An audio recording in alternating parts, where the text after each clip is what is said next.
Hello everyone, it's Beane, founder of Mentor to Millions, creator of Extra Digit Income. And one question I get all the time, actually two questions. Brian, how in the world did you retire at 22 years old?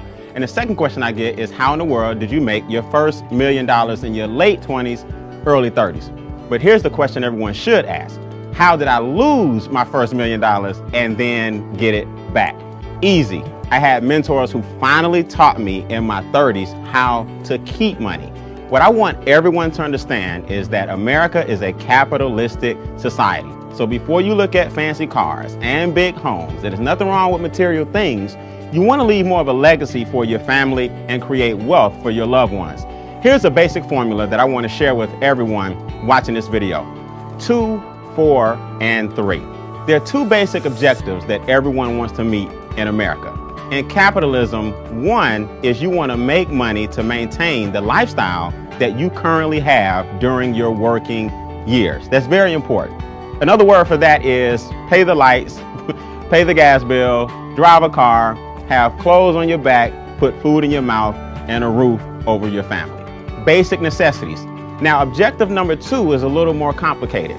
The money that you make during your working years has to sustain you during your retirement years. In other words, when you retire, you will no longer have the labor income coming in. So where will you get the money to sustain your current lifestyle? There are 4 things keeping you from meeting your 2 objectives. Once you learn these, you learn the key to capitalism.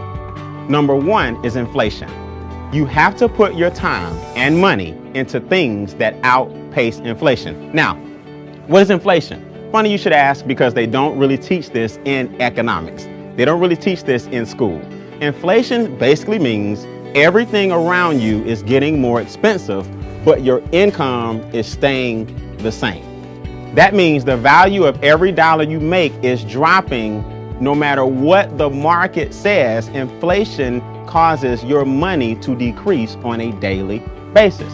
Now that sounds pessimistic until you understand that there's certain things you can do to outpace it. See, inflation is the silent income killer. And what that means is it nips at you every single day and you wonder why you can't get ahead. There's a reason for that. Number 1, groceries are more expensive, gas is more expensive, daycare is more expensive, healthcare is more expensive, but the market, the farmer's market that is, the grocery store, your boss, and the gas companies don't care that your income flatlined. That's inflation, and I'll show you how to overcome that as I conclude. Number 2 is taxes. Now people say, Brian, you teaching tax evasion? No, I'm teaching tax protection. Wealthy people don't pay $1 more in taxes than they should, whereas most people with the W-2 give away 1/3 of their income to the government off the top. So what you want to do is understand the tax game and how it is played. If you have a W-2, there's nothing wrong with that. But most people with a W-2 basically work from January to April for the government. Which brings you to challenge number 3, debt. If the government is taking 1/3 of your income off the top, we're forced to do what? Borrow the rest. So now the government will get paid from January to April, and then the banks will get paid from May to September, because you have to pay all the money back that you borrowed on student loans, car notes, credit cards, mortgages, department stores. So the banks and governments are making money off of your lack of money, which brings us to number 4. Challenge number 4 is less than ideal cash flow decisions. When you get hit with inflation and taxes are taken out of your check, and debt is up to here, you start to make emotional decisions that prolong your journey to financial freedom. There are 3 solutions to your 4 challenges. Number 1 is real simple, cash flow management. Cash flow management basically means the lack of money is costing you more money. That's a negative cash flow cycle. Overdraft fees, payday loans, anything that takes money, late fees on bills, anything that takes money out of your pocket is tying up your cash flow and making it negative. What you want to do is learn how to flip your negative cash flow cycle into a positive so that your money will stay in your house longer.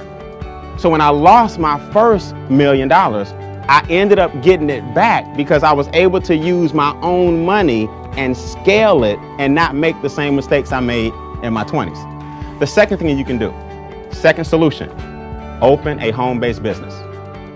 A home-based business allows you to have the same tax benefits and the same tax write-offs as an individual that has 15 McDonald's, 17 Burger Kings, Donald Trump, Warren Buffett, Bill Gates. Listen, your small home-based business can save you a fortune in taxes. Why is that? Real simple. Your light bill, your gas bill, your water bill, your cell phone bill, your internet bill, your gas in your car, percentages of all these bills now allow you to have huge deductions, and your income that you're taxed on is lower. As I conclude, in other words, open a home-based business with a quality product or service and pay less taxes, or make your only income a W-2 and pay more taxes. See, here's the key.